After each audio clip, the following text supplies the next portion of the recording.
James Tavernier doesn't want to be Rangers captain due to unwanted attention amid struggles. Rangers run rule over Trialist amid latest Ioannis Hadji development at Auchenhowie. Clement touted for Rangers' exit as he's named option for Europa League club alongside ex-Bayern and Barcelona star.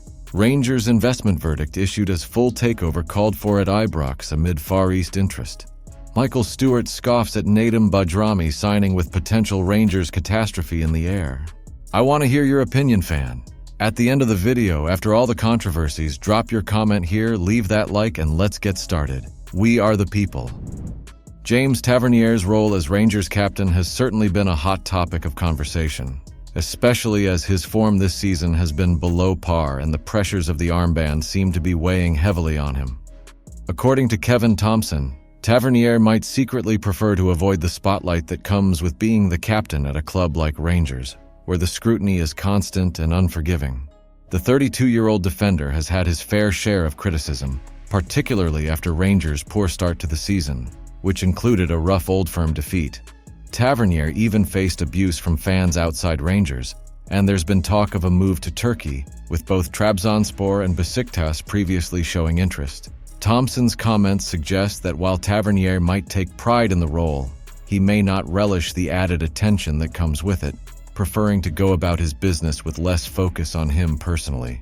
Philippe Clement has backed Tavernier throughout this rough patch, and despite the captain's lack of a vocal, authoritative presence, he's been a reliable figure for Rangers, leading the team to title 55 under Steven Gerrard. His contributions on the pitch, particularly with his goals and assists, have been a huge part of the team's success in recent seasons. Still, the idea that a more commanding vocal leader might have been needed during the club's challenging times isn't far-fetched. Tavernier may indeed thrive if some of the leadership burden were taken off his shoulders, but removing the captaincy could come across as a slight against him.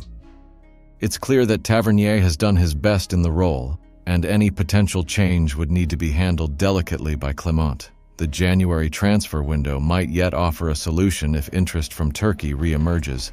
But until then, Tavernier remains the man wearing the armband, carrying the hopes and frustrations of the Rangers' support.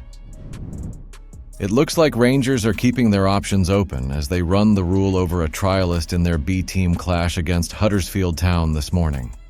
The identity of the Trialist hasn't been revealed yet, but it's certainly raised a few eyebrows, especially with a chance to impress the coaching staff at Auchenhowie. At the same time, there's been plenty of attention on Ioannis Hadji, who's still caught in a bit of limbo.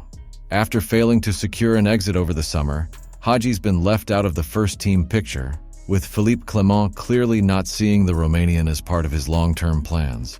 There's been plenty of chatter about Hadji's contract situation too, with reports suggesting he's one game away from triggering a wage increase. It looks like both sides have reached an awkward stalemate, and for now, Hadji's back with the B team while the situation drags on. On the defensive front, Clinton Enciala is another name being closely watched. Signed from AC Milan in the summer, he's still waiting to make his first-team debut. His inclusion in the B team today has got some fans curious to see what he can bring, especially as the first-team defense continues to be a talking point. Overall, today's B-team fixture might not seem like a headline-grabbing event, but with Hadji and Enciala both involved, and a Trialist looking to stake a claim, there's definitely plenty of interest in what happens at Auchenhowie. Philippe Clement has now found himself linked with a potential exit from Rangers, with Belgian side Anderlecht reportedly considering him as a candidate for their vacant managerial position.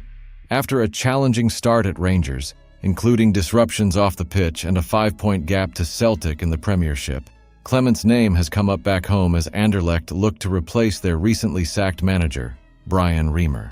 The Belgian club, currently competing in the Europa League, are reportedly weighing up Clement as an option alongside Mark van Bommel, the former Bayern Munich and Barcelona star, now managing in Belgium with Royal Antwerp.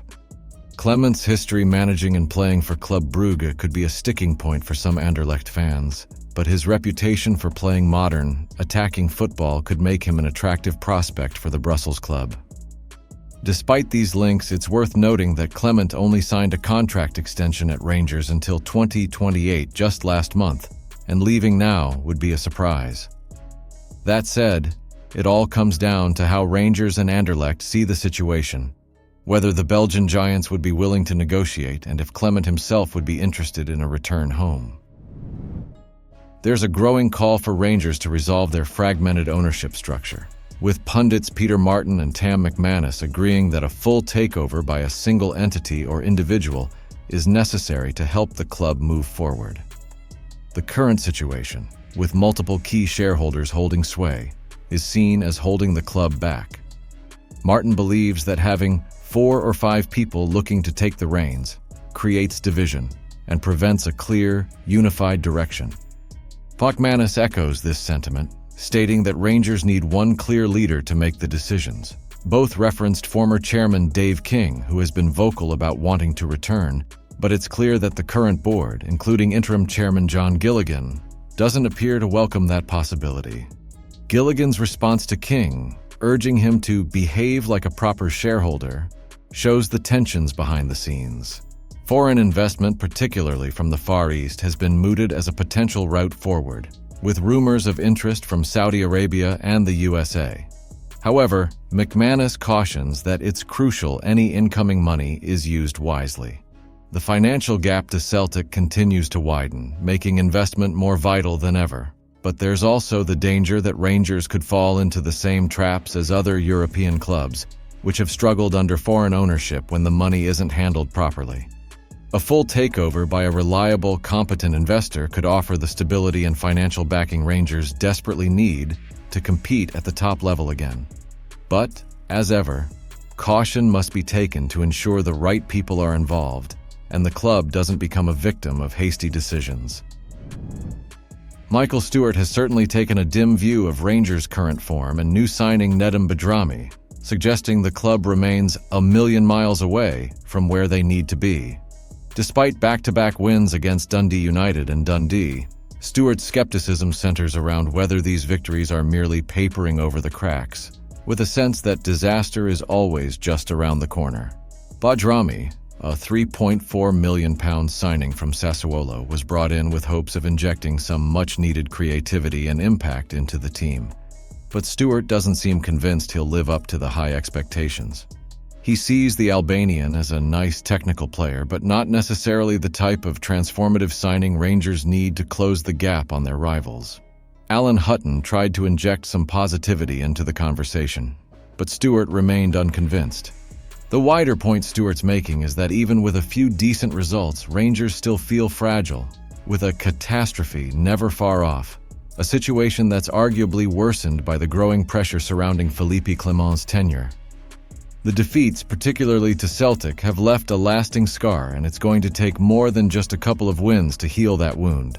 While players like Cyril Desires and Badrami have had flashes of good form, consistency remains the biggest issue. Badrami, despite showing better in his second outing, needs to become more than just a nice player. He has to evolve into a key figure if Rangers are to salvage anything this season. The real frustration is in the wider squad too, with other signings like Robin Proper failing to live up to the billing so far.